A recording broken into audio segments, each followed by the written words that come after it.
ద్వారా కూడా మీకు మన మంచి రోజులు సహకారంతో ఆశీర్వాదం చేస్తే ఇవాళ రేపు మంచి రోజులు ఉన్నాయి. దయచేసి మీరందరూ ఈ మందిర పత్రాలు అయినలో ఉన్న ఒకసారి చెప్పినా కూడా మీరు స్టార్ట్ చేస్తారు.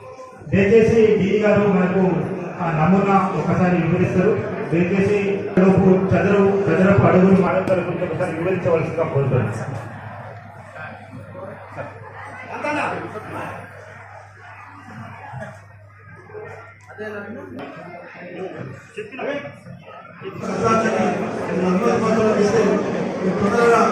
ఈ బాధ్యతలు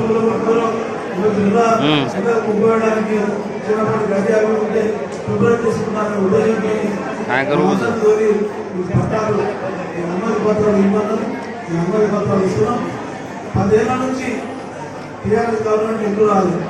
ఈ ప్రభుత్వానికి కూడా 17 నెలలు అయింది.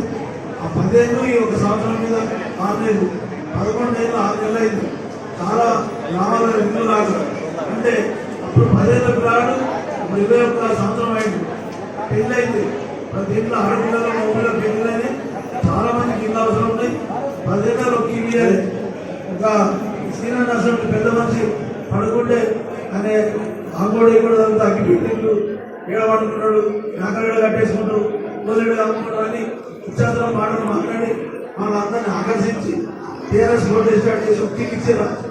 మొత్తం ఉస్మానాబాద్ నియోజకవర్గం వల్ల చిన్నమూలకం వల్ల 150 దివంగత రాజశేఖర రెడ్డి గారు మరి అప్పుడు ఆనాడు శంకుస్థాపన చేస్తే 10 సంవత్సరాలు కేసీఆర్ ముఖ్యమంత్రి, మన శాసనసభ్యుడు మరి సతీష్ బాబు ఉంటే మన ప్రాంతానికి నీళ్ళు అందేది. మరి నిన్నగరం ఉన్నది మరి పెద్దలు ప్రభాకర్ అన్న రాష్ట్ర రవాణా శాఖ బీసీ శాఖ మంత్రులు ఏ పని చేస్తారంటే మరి దయచేసి మీరు అంతా ఆలోచించాలి. కాంగ్రెస్ ప్రభుత్వం వచ్చిన తర్వాత పేద ప్రజానికానికి అసలు సంక్షేమ పథకాలు ఎవరు ఇచ్చారు? గత 10 ఏళ్ళ మరి తెలంగాణ ప్రభుత్వం ఏమిచ్చారని మీరు అందరూ ఆలోచించవలసిన అవసరం కూడా ఉంటుంది. మరి నిజంగా ఇది మన చాలా వెనుకబడ్డ ప్రాంతం హుస్నాబాద్ నియోజకవర్గం. మరి రాత్రి అనగా ప్రభాకరణ ఈ ప్రాంతం వెనుకబడ్డ ప్రాంతం.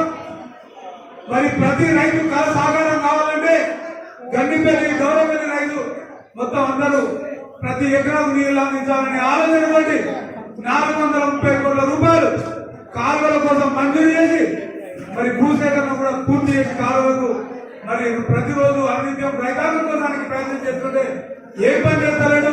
హుస్నాబాద్ వస్తాడు, వాకింగ్ చేస్తాను పోతాననే ఆలోచనను మరి మీరు ఒక సంవత్సరం ఆయనకు అధికారం ఇచ్చి మరి ఒక 5 సంవత్సరాల ఈ ప్రాంతం ఏమైతుంది, మనకు ఏం అభివృద్ధి అవుతుంది?